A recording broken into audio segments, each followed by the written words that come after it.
Welcome to High-End Homes Handled Right. This is the Real Property Management Luxury Podcast, hosted by yours truly, Lyndel Johnson. Today, we're going to talk about problems that are happening right now in rental homes, and that's leasing. This week, we've heard on the news about tariffs. There's people that are afraid to lease and afraid to move because they don't know what's happening. They don't know about new prices that may come to them. They don't know if their grocery prices are going to go sky high. They don't know basically if they had security in their job. So there are people that are actually not wanting to move at this point in time. But as I say that, there are people that are still looking for homes. So when you are trying to lease, just because you haven't been able to lease at the rate that you probably did at the past during this time of year doesn't mean that you can't fix the situation. So today's episode is how do you fix it and how do you get that home rented?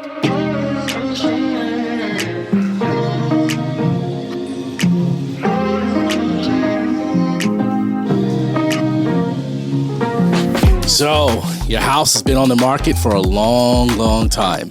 Long time could be a week for some, could be 2 weeks for some. Some it's been 3 months, some it's been longer. But, if you're a seasoned manager of rentals, you may believe that, the April, March going up to the summertime is when rentals, you lease faster. That is the truth. But it is a little bit slower now. So what we do here as a company is we bring it back to basics. When you are renting a home, what do we usually do? We take great photos. We make sure the house is clean. We make sure it smells good. We make sure there's no maintenance issues. We make sure that when a client walks through or when a prospective tenant walks through the house, they love it. They love what it looks like. They can imagine themselves in that house. And basically, they're going to love where they live. That is always the goal. That is always the goal. You want to get that renter to love that house. You want them to take care of it as if it was their own. And you want them to continue to renew. Well, as long as they're at the market rate. So if your home has been on the market for a long period of time, you're hardly getting showings. What you need to do is let's look at the pictures first. Let's look at the photos. The photos that you're listing on possibly Zillow or MLS, what do these photos look like? Are they attractive? Is the prospective renter able to go through all these photos and imagine living there? Because that's the first step. Your renter probably is working at 9 to 5. They're tired. They come home and they're probably in their bed and they're looking through photos, imagining themselves in that house. That's how it usually happens. Or maybe they're at work, they're on their lunch break, and they're looking at photos. So those photos need to pop. Those photos need to look good. Those photos are really what's going to get these people to your house for the showing. Now, if you're getting showings and they're going to the house, but they're not putting an application after going to the showing, you need to find out why. Why aren't they deciding that this is going to be the house I want to live in? In order to find out why, you need to reach back out to the agent or reach out to the person who went to the showing and ask them, hey, can you let me know, how did you like the house? What prevented you from actually putting an application? And you need to do this for every person that goes to a showing. Everyone. You need to try to touch every single person, especially if they don't fill in an application. There's a reason why. There's always a reason why. Sometimes it's they walked in a house and they don't like the smell of the house, or maybe they walked in the house and the rooms look bigger and they realize it's smaller. These are things that you can't really change. Yes, you could change the smell of the house. You could put some good things in it, but you can't change the size and dimensions of the house. There's nothing you can do about it. But if they're saying, hey, I walked into this house and I noticed that there's holes in the wall, or there's dirt on the floor, or there's just unsightly things in the house. These are things that you need to catch right away because you don't want to waste time not fixing these problems. And then months go by. You haven't addressed these problems and you're getting more showings, but you're not getting any leases. You're not getting any applications. Jump on these situations right away. Yes, you should have fixed these problems before you even put the house on the market, but there's a great chance that you missed it. You probably have missed it. And this is the time to find that data, get that information, and fix the problem. Don't wait till you're months down the line and you've noticed that, we're just not leasing. Another thing you may find out that maybe it's your price. Maybe when you priced this property, you were thinking, okay, well, I am paying, as an example, I'm paying $2,500 for my mortgage. I want to rent this house for $3,000. Maybe the market, that's not the market. Maybe it's less than that. Maybe it's only $2,100, or maybe it's $2,200. These are things that you have to think about. So if a lot of people are going to these showings, or maybe a lot of people aren't going to the showings, a big sign of that is really, it could possibly be price. And when you do those surveys after they've gone to the house, if they say, the price it's a beautiful house, I love it, but I'm going to go to another house across the street that's cheaper. Just drop the price. What's better? Getting nothing in return or getting some money that you can use towards that mortgage? It's a long-term gain. It's a long-term goal. It's a goal. You have to think about holding this house. If you are going to hold this house, what this house can do for you, the value years down the road. You can't get into this thinking that automatically right off the bat, I'm going to make money. That's rare. That's very rare. That's very rare that the rent that you're going to receive from your tenant is more off bat than your mortgage, your taxes, the HOA fee that you pay every year. It's rare that happens right away. It's a long-term goal. So you have to think of it that way. So if the issue is the price, jump on it, lower the price, let's get it listed, and let's move on. If the tenant is a great tenant, let's renew them, okay? At that point, you can pull the comps and figure out what the market says at that point in time and maybe increase at that time, especially if they're a great tenant. But don't be afraid. Don't be afraid to lower the rate. Don't be afraid to make the rent lower than what you're having it right now. Some people ask, Lyndel, what do you use to get a good comp?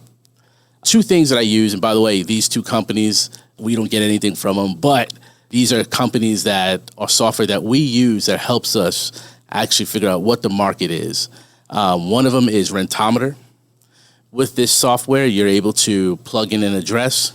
It gives you homes that are just like that house within a certain miles from your rental house, and it gives you what they think the rent should be. Another company is Rent AI. This company uses AI to help figure out, what that rent should be, and it gives you a percentage of how close they think they're accurate, an accuracy score, basically. So, if, for example, let's say this address should be, you should charge $3,000 a month for rent, and then they'll tell you, we think we're about 90% accurate that this rent amount is the correct comp. You can also go into MLS and try to do it that way also. But these are three tools that we use to get a precise number for our investors, as well as, making sure that we don't go too low or we're not too high past that amount.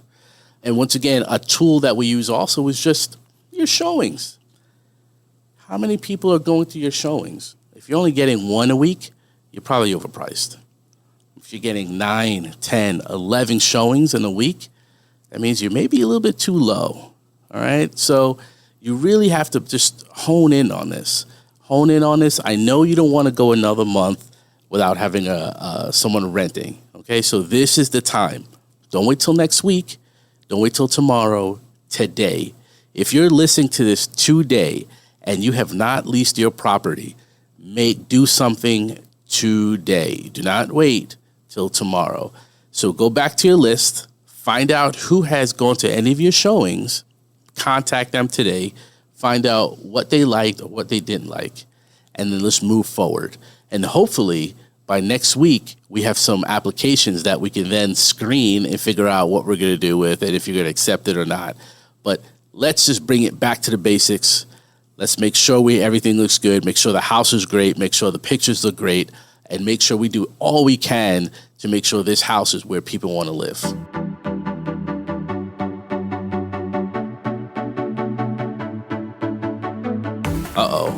Guess what? Your renter is about to move in. What are you going to do? Are you just going to let them move in? I hope not. One good thing you can do is make sure when they walk into the house, it smells good and it looks good. So what I recommend is make sure you do a make-ready clean or a deep clean before the tenant moves in. You may have done that before you started having showings, but now that you've probably had a lot of foot traffic in the house, it's a good idea to go and do another clean before that new renter goes in. What I also love to do is I write handwritten notes. Welcome to your new home. We love having you. If you have any questions, here are the numbers you need to contact. And I like to leave that in the house. We also like to leave a gift. These things, just little things that makes that new resident feel like, hey, this is awesome. This owner or this property management company, they really care, and it's top tier. And that's what you want to do. You want to have that top tier flavor. So we often give maybe a bottle of champagne. We give a fruit basket. We give that handwritten note. We leave that in the house so that they feel this warm and they feel great. And so now that they've moved in, you also want to contact them. I would say contact them maybe within the next 48 hours after they move in and just call them to see, hey, how was your move-in? Answer questions for them. Maybe they don't even know how to pay rent. Maybe they don't know how to request maintenance. And I'm sure your team has probably sent emails in regards to this, but when you're moving, you probably have forgotten things or you haven't had time to look at your email. You're moving from one area or maybe from another city or another state, and you're just exhausted. You haven't had time to look at your email. So that call is a good time to touch base and say, hey, how can I help you? This is how you pay your rent. This is how you request maintenance. If there's anything else you need from us, this is how you request our help. And that's something really good. And a lot of home owners, sometimes they forget that, their renter just may not know. And it's better to figure that out in the front end than, a month goes by, they're late on their rent or there's maintenance issues and they just couldn't figure out who to call. You don't want that to happen. And another thing too, they may have questions in regards to utilities. So we actually don't wait till they move in to tell them about utilities. Once they're accepted, application has been approved, we send an email or we use a concierge service that we have that sets up the utilities for them. But if you don't have that, make sure you send them a message on, who do they call for water? Who do they call to turn on the electricity? Who do they call for gas? Who's the point of contact for the HOA if they need to get maybe pool tags? These are things that, as they're moving in, they should have that. When they also move in, when they open up one of the kitchen cabinets, this is where we like to leave the extra keys and we like to leave the extra remotes. These are just extra things that, we do to make sure that new renter just doesn't have to go and reach back out to us to figure out where these things are or how to get these things. Just do that on the front end and make them happy. Because if they're happy, most likely they're going to want to renew and they're going to remember how they were treated in the beginning. If they're treated well in the beginning, just make sure you maintain that excellent customer service throughout the whole time they're there. And then when they're about to renew, most likely they're going to renew. So these are steps that you should take during a move-in. And hopefully you have a great renter and they just love where they live. Once again, this is Lyndel from High End Homes Handled Right, the Real Property Management Luxury Podcast. Good luck on leasing.